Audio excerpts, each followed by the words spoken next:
As I was eating dinner tonight, I did not expect to be in this position, which get in front of a bunch of people and talk about something that you're passionate about. And you sit down and you got about 1,000 thoughts floating through your head, and all of a sudden they ask you to come on up and share a couple.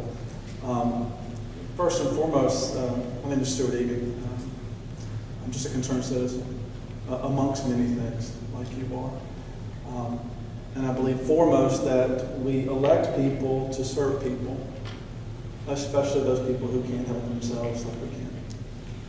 And I'm also one who really is disturbed by the fact that probably our kids are going to suffer mostly from this. And I have some deep reservations about that, because I elected these people, I went to these polls, even campaigned for some of these people, under the auspices that they would have my children's and your children's best interest in mind. I'm a high school teacher. I'm in Clemens. I didn't teach to get in for the money. I'm sure some people did. I don't know. I wanted to be of service. I still pay my student loans. I went out and paid my own money to become more advanced, to become more prepared, to become more, to be a better teacher, because I like being with your kids. I'm concerned with the services I'd be able to give your kids. My class size is increasing. In a state that probably boasts the best university system on the East Coast, public university system on the East Coast. We have some fantastic universities. We are really putting in jeopardy preparing these kids for the opportunity to go to post-secondary education. We live in a community that has many times stepped up and voted for more money to go into our community colleges. It's unreal the support we have here. And there are going to be people who are not going to be able to take advantage of that. They just want to better their lives so they can be better community members. With that said, I'm also the parent of a child with Down syndrome who goes to the special children's school. While my wife and I are still fortunate to have jobs and to have insurance, I would say that probably 3 out of 4 kids there's families cannot afford to send their kids to the special children's school to get the services for their children that they want to enrich their lives. There are many parents there who can't afford to pay the PTSA membership dues. So when I pick up my child in the morning, or take him over in the morning, pick him up in the afternoon, I see the feeding tube. I see the developmental delays, and I see the victories, I see the inspiration, I see people who are passionate about what they do, money aside. I just want to make this child's life better. And it's the same thing with my child. My child gets the speech therapy, gets the physical therapy, he gets the occupational therapy, not necessarily learn how to talk, although he yells at great decibels. It's to help him swallow so this food and this drink doesn't go into his lungs and he has to go to the ER. These are things that happen to each parent. I also am the brother-in-law of the communication director of North Carolina's Autism Society, and he shares numbers with me that are staggering. The numbers of kids who are diagnosed with autism and how functional they are, even in a public education setting. It's an investment in people that I'm worried about. We've got one of the greatest medical research centers up there. It's a great children's hospital. We've been there many times. There are going to be a lot of people who can't afford to go there. And that's the irony of this whole thing.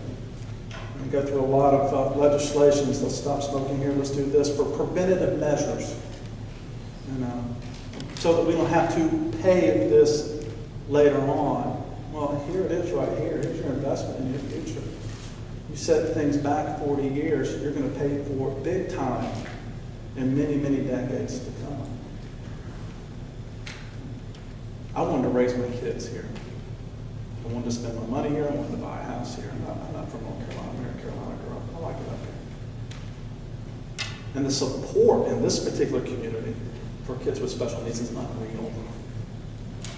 But it doesn't happen if you don't allow the people to do their jobs and invest in them, because it's just like education.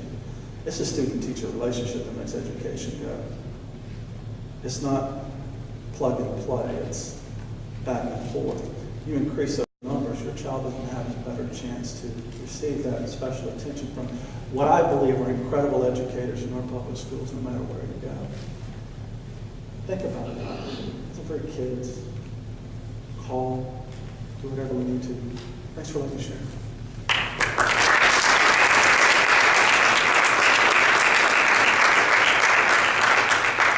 Again, thank you for those stories. Keep them coming. If you want to make phone calls, we have folks in the back. We also, if you've seen our petition, we'd love for you to sign it. These are to let folks know who are not here tonight, who we elected to represent us. If you want to sign this, we'll have it as well. Our next group of folks, Mr. Byron, Roger and Beverly. I'm sorry, I can't pronounce your last name. It's really difficult reading it. It's Beverly Whitsett. Whitsett, okay. Sorry about that. And Mr. Crowder.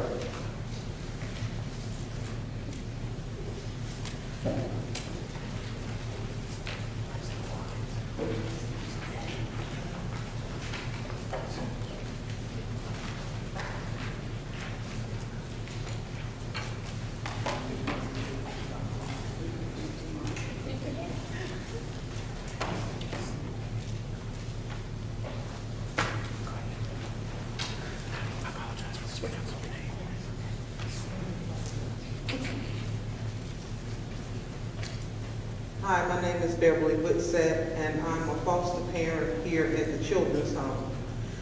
I'm concerned about the budget cuts in education, the things that we need to do with the kids here, the community support. That's very important for the children that we have in our home. We have 2 young kids in our home right now. We're therapeutic foster parents, and the cuts in community support would really hurt us because they have to come out, and one of my little boys, he has to have somebody at school with him every day. And community support has really helped in that aspect for me. I'm sorry, I'm nervous because I wasn't expecting. I said if you needed me, and she said, We're glad you're here. Doing great. one of the young men from the Children's Home has to go up to the school with him because of behavior problems.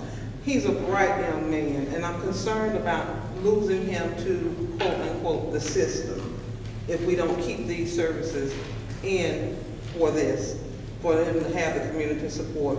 I have a good team at the Children's Home. They really work with me, and I just want to say that about community support and about the foster care. We have so many children. We've had about 16 young boys come through our home since we've been doing foster care. And it's so sad because they get back in the system and they end up in jail and different things. That's what me and my husband are so passionate about, trying to keep programs where they don't have to worry about being in the juvenile system, and they don't have to worry about where they're going to live, you know, who's going to take care of them. We want to keep the services intact for these young people. Thank you.